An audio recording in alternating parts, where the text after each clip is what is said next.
इस कार्यक्रम के पुण्यार्जक हैं प्राचीन श्री अग्रवाल दिगंबर जैन पंचायत रजिस्टर धर्मपुरा, प्रधान श्री चक्रेश जैन, महामंत्री श्री विजेंद्र जैन, कोषाध्यक्ष श्री शेखर जैन, सचिव श्री नीरज जैन, मंदिर मैनेजर श्री पुनीत जैन, पंच कल्याणक महोत्सव समिति श्री 1008 पारसनाथ जैन मंदिर, वर्धमान कॉलोनी, सागर, मध्य प्रदेश।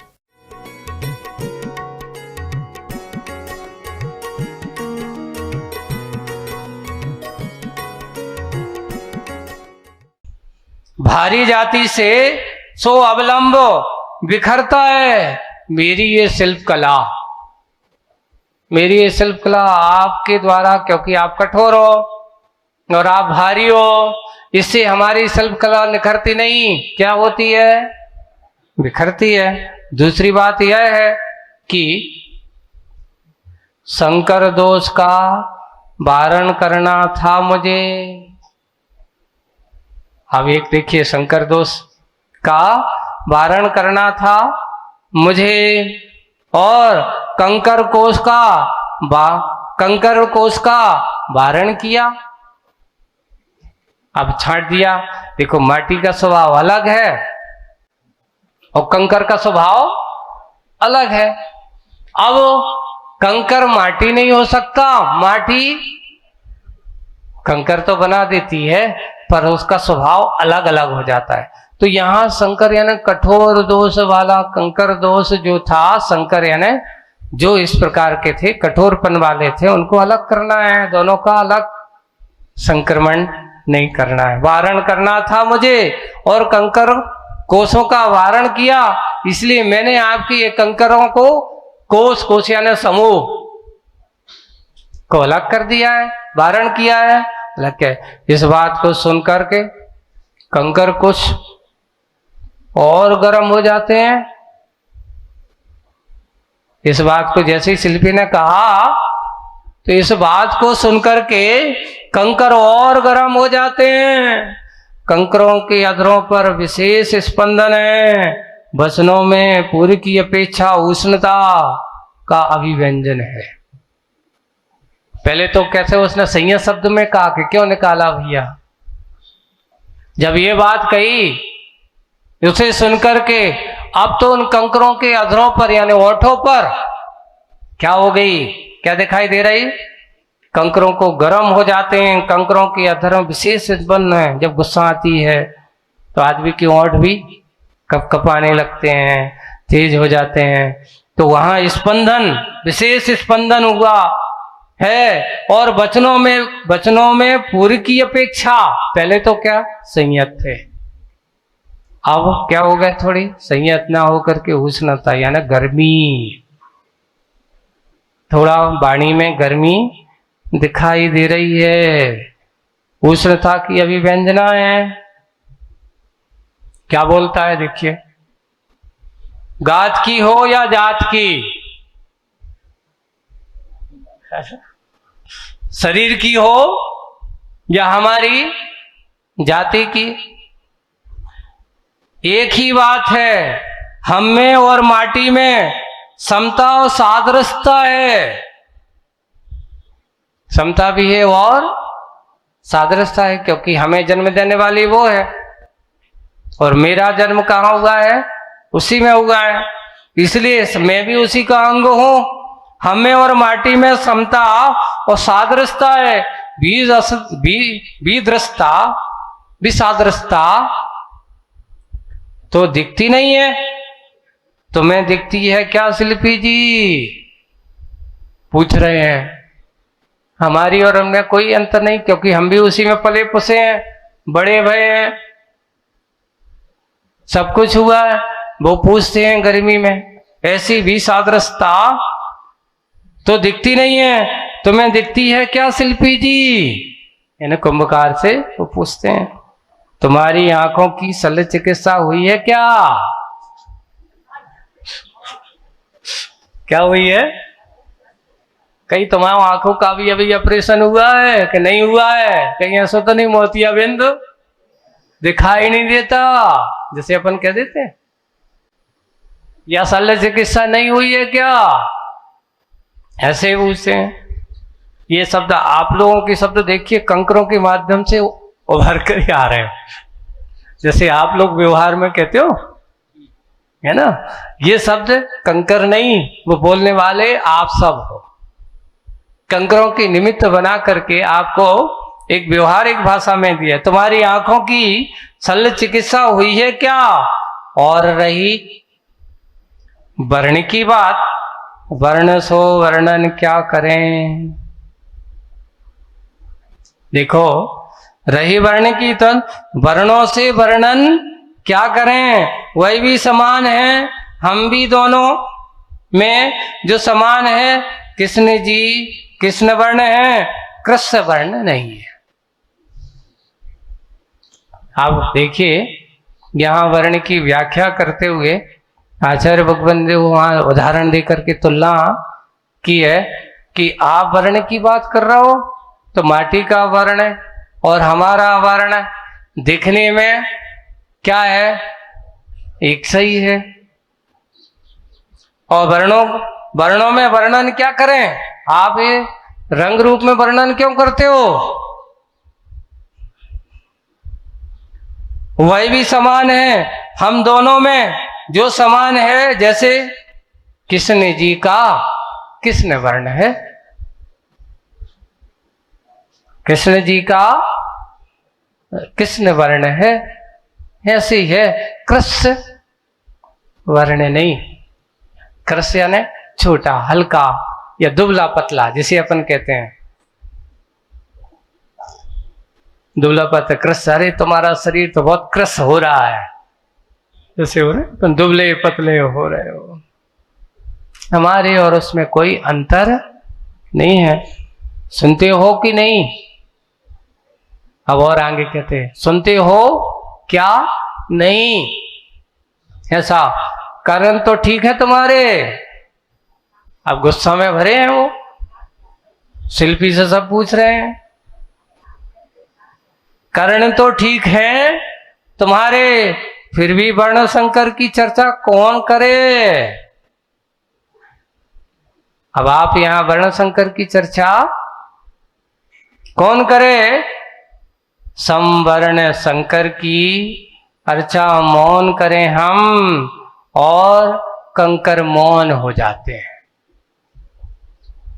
अब यहां उसने तरह तरह की शिल्पी को लहना दे दिया और गुस्सा में ये भी कह दिया, लगता है तुम्हारी आंखों से दिखाई शल्य चिकित्सा नहीं भाई लगत तुम्हारी, या हुई है तो अच्छे से दिखाई नहीं दे रहा है। और दूसरी बात, वर्ण की बात कर रहे हो तो तुमने जो देखा है तो आंखों से दिखाई नहीं, और सुनाई तो सुनते हो क्या कि नहीं? लगता है तुम्हें कानों से सुनाई दे रहा है कि नहीं? फिर भी वर्ण संकर की चर्चा कौन करे? अब आप यहां वर्ण संकर की तुमसे कौन करे?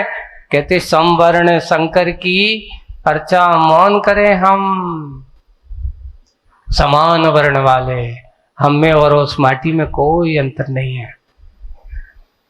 ऐसे शंकर समम करोति शंकरा, जो समता भाव को धारण करे सो उसका नाम शंकर है। ऐसा शब्द आता है, व्याख्या दी जाती है ना। तो हम समवर्ण कौन से वाले हैं? सम माटी का और हमारा एक समान है, इसलिए हम शंकर हैं। समम करोति थी शंकरा, ऐसी व्याख्या दी जाती है। हम समान वर्ण वाले हैं, उससे अलग नहीं है, पृथक नहीं है। हम भी शंकर की अर्चा मौन करें हम, मौन से अब बिना कहे, बिना कहने की जरूरत ही नहीं है। और कंकर क्या हो जाते हैं? ऐसा कह के मौन हो जाते हैं। अब मौन हो जाते तो अब किसकी बारी आती है? कहने की बात आती है। तो पूरा इस पर शिल्पी का अभाव ताव नहीं पकड़ता, क्योंकि उसने तो गुस्सा में क्या डाली, वही आंखें फूटी का, कान सुनाई नहीं दे, कान बहरा है का। तो जब कोई कोई ऐसा कहता तो आदमी सामने वाला भी गुस्सा में आ जाता कि नहीं? गुस्सा में आ जाएगा।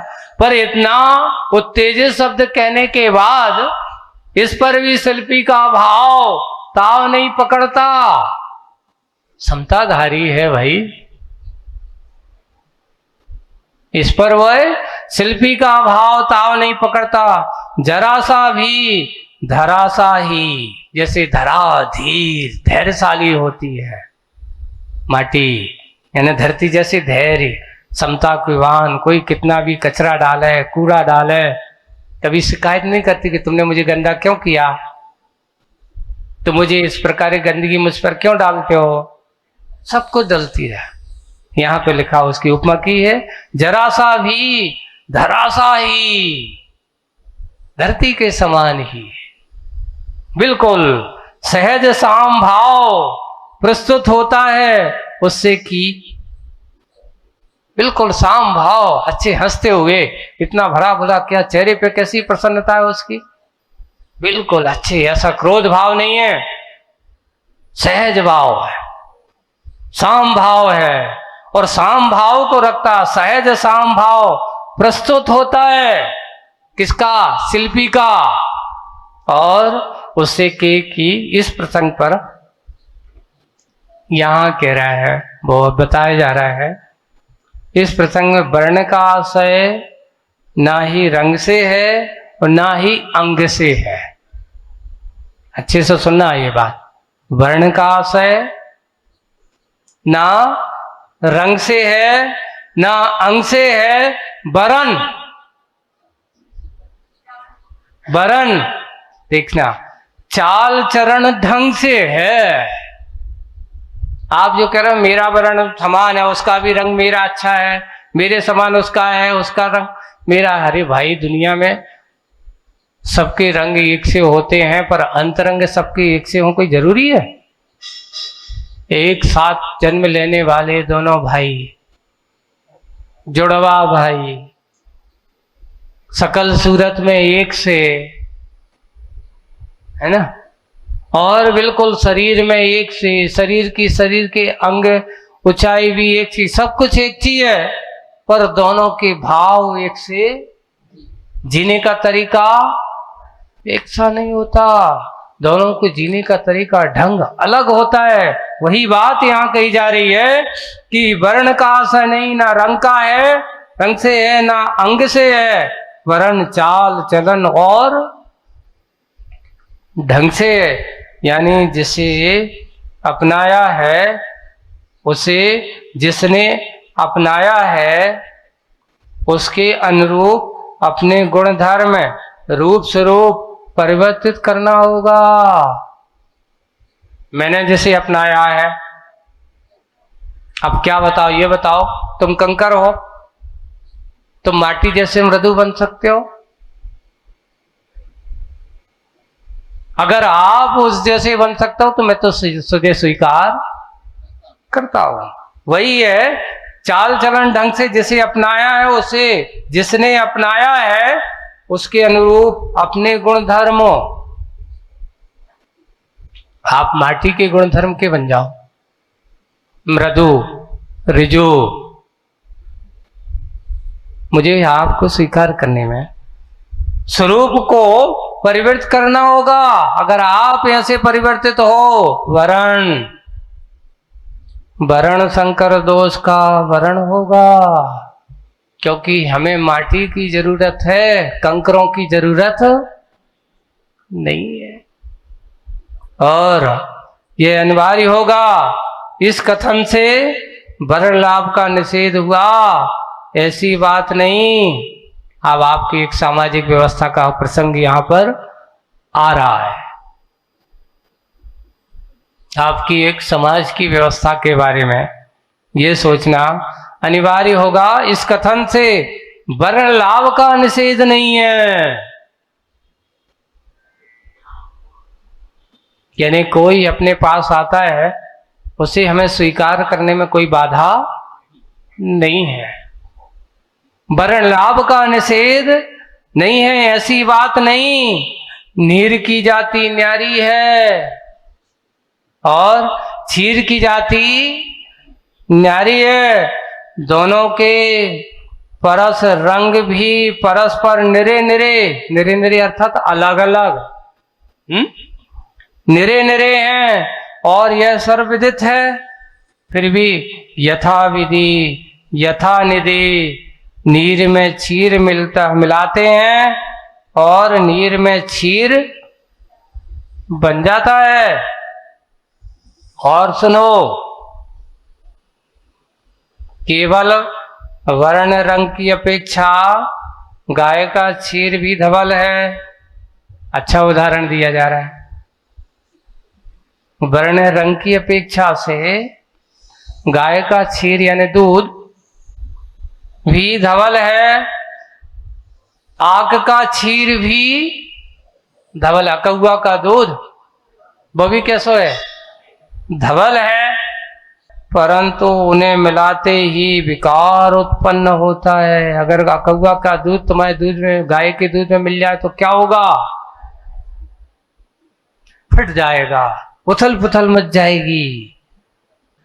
वही परस्पर दोनों विमल, परंतु उसमें मिलाते हैं विकार उत्पन्न होता है। क्षीर फट जाता है, पीर बन जाता है। वह क्या बन जाता है? पीर बन जाता है। और नीर सा क्षीर बनना ही वर्ण लाभ है। कि देखिए, वर्ण लाभ हमें जैसे दूध में पानी मिल जाना कोई बात नहीं है, थोड़ा बहुत वृद्धि हो जाएगी, लेकिन दूध में कौआ का दूध मिल जाना ठीक नहीं, ये वर्ण लाभ नहीं। ये क्या है? वर्ण संकर है। हम वर्ण संकर स्वीकार नहीं करेंगे, वर्ण लाभ तो स्वीकार करेंगे। जाति में दो मिलनसार तत्व मिलते हैं, उनको मिलाया जा सकता है, लेकिन जिनकी जाति, स्वभाव और प्रवृत्ति अलग अलग है, उनको मिलाओगे तो जैसे कौआ के दूध में, गाय के दूध में कौआ का दूध मिलाओगे तो क्या होगा? सकल सूरत में तो एक से आदमी भी सकल सूरत में बहुत सारे एक से हैं। एक की हिंसक प्रवृत्ति है, एक अहिंसक प्रवृत्ति के हैं। अगर दोनों को मिलाओगे तो क्या होगा? वर्ण संकर होगा कि वर्ण लाभ? आप लोग सोच लेना। जिन कुलों में अहिंसा, दया, करुणा की बात नहीं होती, उन कुलों से आप अगर संबंध बनाओगे तो ये वर्ण लाभ नहीं, वर्ण संकर है। और जहां अहिंसा, दया, करुणा, संस्कार की बात होती है, उनसे अगर तुम मिलन करोगे तो ये वर्ण लाभ होगा। क्या होगा? वही बात यहाँ आपको संकेत में पूज्य आचार्य भगवान ने ये दे दिया है कि समाज की व्यवस्था, मूक माटी के सिद्धांत को आप समझने की कोशिश करना। अगर हम वर्ण लाभ की ओर करेंगे तो आपको रहस्य मिलेगा, और वर्ण संकर होगा, विभाजित होंगे। दूध जैसे फटना होगा, हम दूध में फटने का काम ना करें, जोड़ने का काम करें। वही बात यहाँ समझने की कोशिश। आज बस इतना ही। बोलिए परम पूज्य आचार्य गुरुवर श्री विद्यासागर जी महाराज।